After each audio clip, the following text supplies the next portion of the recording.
طبعا الحوار اللي داير دلوقتي حوار الافروستاتيك، وبالنسبه ان هو بينسبوا الحضاره المصريه للحضاره ليهم.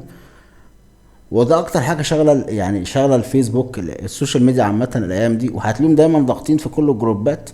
ان هم اصل حضاره، وبيقعدوا يجيبوا تماثيل لنفس شكلهم وبتاع. ونفس القصه المصريين بيردوا عليهم، يقول لك لا انها حضارتنا، وانتوا ايه، انتوا كنتوا عبيد والكلام ده كله. بيدافعوا عن الحضاره اللي هي المفروض بينسبوها ليهم، يعني اللي هم المصريين. بينسبوا الحضاره اللي هي بتاعت الفراعنه ليهم، فبيدافعوا عنها جدا، ان هم لا الفراعنه دي اساس مصر والكلام ده كله.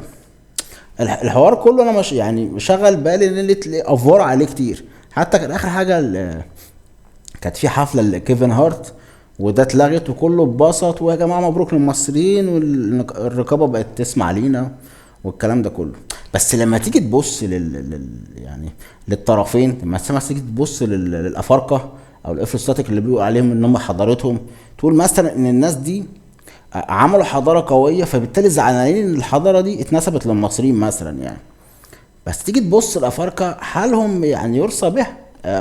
فقر، مجاعه، تعليم خرا، صحه زي الزفت، او ما عندهم صحه بصراحه.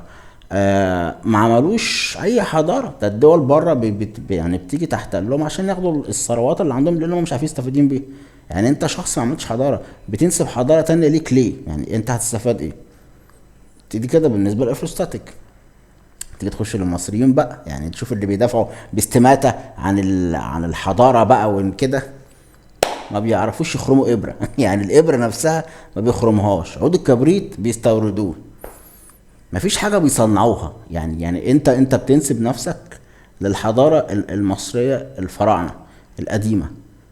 فانت بتنسب نفسك على اساس ايه؟ يعني انا مش فاهم. يعني انت عديت الغزو والحروب والاوبئه والامراض والناس اللي هاجرت وسافرت والتجارات اللي حصلت، وعايز تثبت نفسك انت من 7000 من 7000 سنه. انت نفس العرق الجيني، الجين بتاعك قوي للدرجه دي، ماسك نفسه ازاي؟ يعني يا جماعه جبتوها ازاي دي؟ يعني انا مش فاهمكم بصراحه. وبعدين انت يعني اللي اعرف اللي هو يبقى نسله فراعنه ده، والفراعنه يعني يشكروا الحضاره اللي هم عملوها في وقتهم كانت كويسه. لكن احنا معتزين بيها ليه؟ عشان دي حضاره قديمه. الناس كانوا متطورين الى حد ما. في التحنيط بقى، في التماثيل اللي عملوها او الكلام ده كله، مع ان برضو اليونانيين كانوا كده برضو يعني.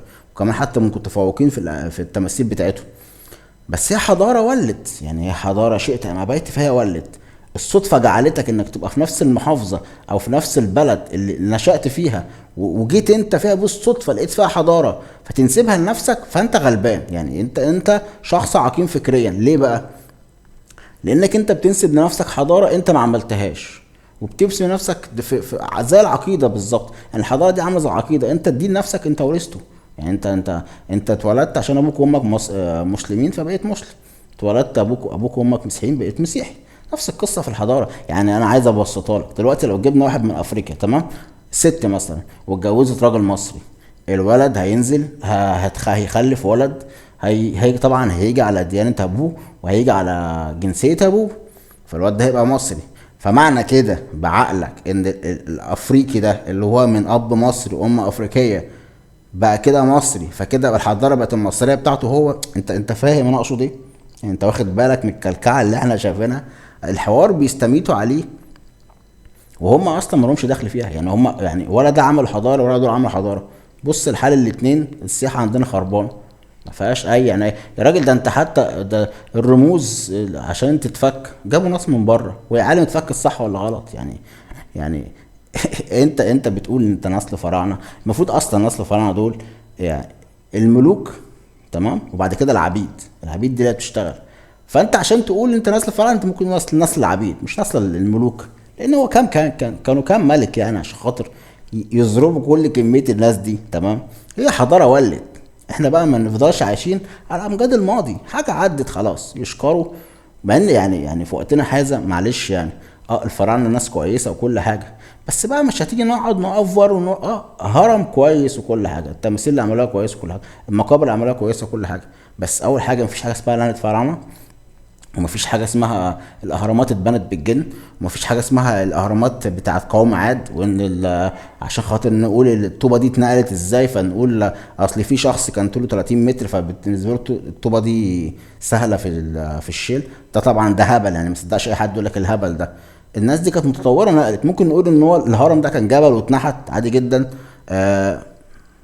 بطريقه ما.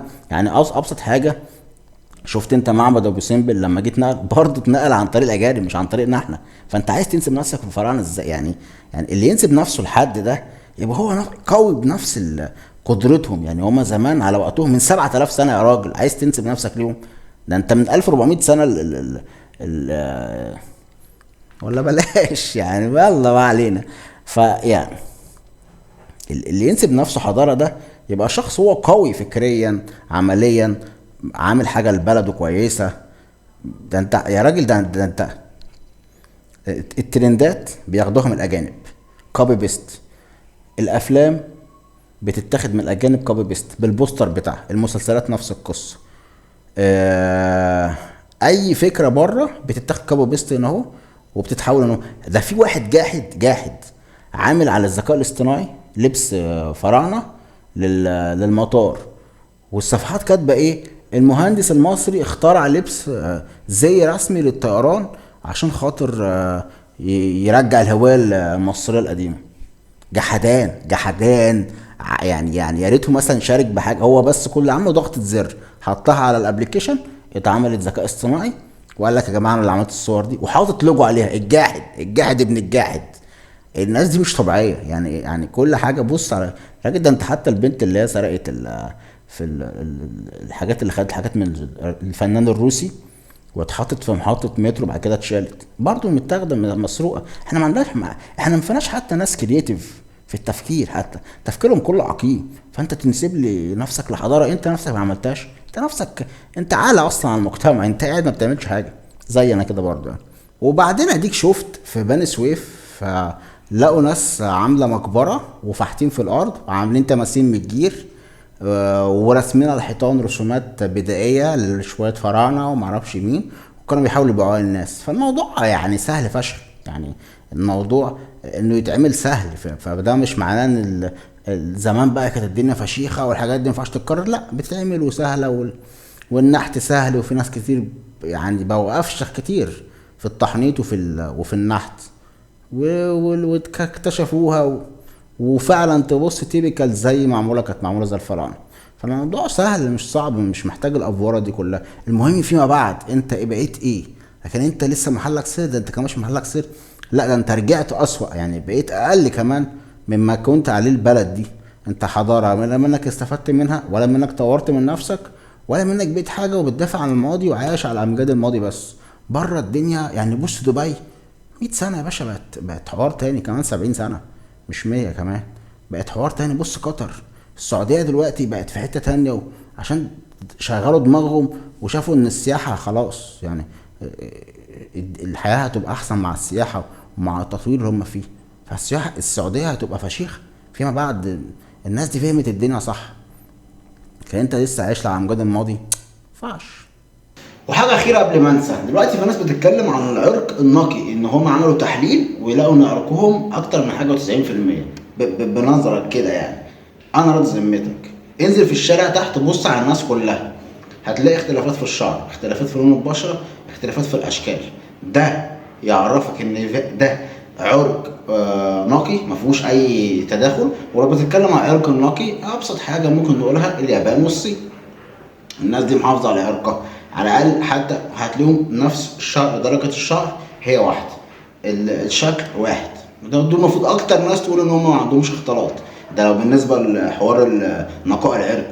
والناس اللي بتقولك أنا عملت تحليل وطلعت النسب معرفش 90% مصري معرفش ايه، يعني أنا بنظر أنا ما بصدقش أي حاجة فيها تتعمل في مصر بالنسبة للجيناتيك أو اللي هو النسب والكلام ده كله. ضحك على الدهون سبوبه. انت عايز تعمل تحليل يا باشا، انا اعمل لك تحليل. عايز انت بص انت فرعوني، اقول لك حاجه انت رمسيس اصلا. فانا ما بصدقش الحاجات دي بصراحه. انا بنظري اي حاجه بتلاقي فيها. انا في مره جالي حد كان عامل تحليل لكلبه بروجسترون، تحليل بروجسترون ده اللي هو لما تكون كلبة خلاص في ميعاد الهيت، يعني اللي هو الحيض، وعايزين نعرف اكتر ميعاد كويس فيها للحيض. راح عمل التحليل، قالوا له لا الكلبة قفلت. قال لهم ازاي وبتاع، ده انا حاسب لها باليوم. راح متصلين بتاني، لا والله حضرتك ده احنا كنا غلطانين في رقم، والكلبة جاهزة جواز وبتاع. فالنسب دي بالذات في مصر ما تصدقهاش، بس كده. فانت بتنسب نفسك للفراعنه اللي هم يعني كانوا جامدين في وقتهم. احنا دلوقتي التحنيط في ناس بقت افشخ في التحنيط، التماثيل في ناس بقت افشخ في التماثيل. هي حضاره ميزتها انها كانت من 7000 سنه بس. لكن بقى نقعد نقول طاقة الهرم، وكانوا عندهم حاجات غريبة وواصلين الفضاء. ممكن نقول الهرم ده كان معمول عشان عايزين يطلعوا للسماء مثلا، يعني بفكرهم. لكن انت عايز تفهمني ان الرموز اللي انت ترجمتها دي حقيقية؟ انت مش ضمنك اصلا. وبعدين بيقول لك عايزين نرجعوا اللغة الهيروغليفية. الناس ما بتعرفش تكتب عربي، يعني الناس بتغلط في الاملاء، هتعرف ترجع لهم لغة اصلا انتهت؟ ازاي يعني؟ مفيش منطق بيعمل كده. ولا ترجعها ولا تمشي بيها، الناس بتتقدم مش بتتأخر. انت ليه ماسك في الماضي؟ ماضي عدى، هتفضل عايش على امجاد الماضي لحد امتى؟ استفدت انت ايه كده؟ يعني مش فاهمك. وبعدين تقول الافارقه بيغزوا الدول العربيه وعمالين يسافروا. خلي بالكوا يا جدعان. خلي بالنا ايه يا عم؟ خلي بالك، انت عارف بلدك فيها قد ايه اصلا لاجئين وناس كتير من بلاد تانية. ما هو الرزق يا ابني محدش هياخده. انت لو هتشتغل هتعرف تسعى وتجيب فلوس. مش هتشتغل هتقعد زي خيبتها، ملهاش علاقة مين جه سافر ولا مين ما جاش من بلد تانية. مفيش حد ياخد حضارة حد. بص كم التماثيل اللي موجود في البلاد التانية، وتقول لي انت حافظت على الحضارة. حضارة ايه يا عم؟ صباح الفل. انت ولا حافظت ولا اتنيلت ولا هتعرف تعدي اصلا. ده, ده, يعني الاماكن دي لو عند ناس تانية كانوا استغلوها احسن استغلال. انت نفسك الحاجات اللي موجوده في الوقت الحالي، في الايام اللي احنا فيها دي، اي حاجه بتتعمل فيما بعد هتبقى حضاره. يعني فيما بعد هتبقى اثريات بالنسبه لناس كتير. الرسومات والمنحوتات اللي معموله ده في الوقت الحالي هتبقى اثريات فيما بعد. دي عشان يبقى عدى عليها وقت كبير بس، مش اكتر ولا اقل. هم يشكروا. لكن في التحنيط في ناس كتير عدت في التحنيط. يعني معلش، يعني الاهرامات دي مش ضالعه الصين. لو عايز تعمل هرم هتعمل امه، ولا اليابان ولا غيره. لكن هي الفكره كلها ان هي كانت على وقتها كويس. انت شفت حتى معبد ابو سمبل؟